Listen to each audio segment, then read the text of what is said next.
Hello everyone, good morning, welcome to the channel. Today's video is about Pixelverse daily combo. So first thing we need to do is to just click here and just claim all our coins, and then we can literally just go ahead and just click on fight to upgrade our bot. If you upgrade your bot, you'll get more of your daily combo allocation. I always tell you guys this is the way I used to go. Okay, let's just go ahead and just upgrade this guy one step ahead. Okay, I think this guy is on the max level or something like that. Let's go ahead and upgrade this other guy one level ahead.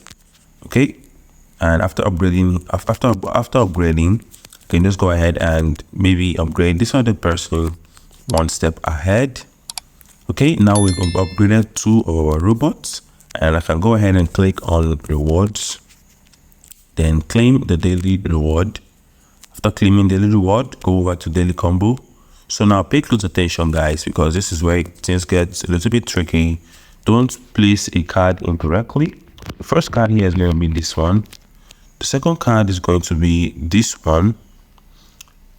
The third card is going to be this one here. And then finally, the last card should be this. So let's go ahead and just check it out. Okay, as you can see, we got our combination 100% complete. Okay, go ahead and claim your coin, and that's everything for today's video. See you guys on the next one.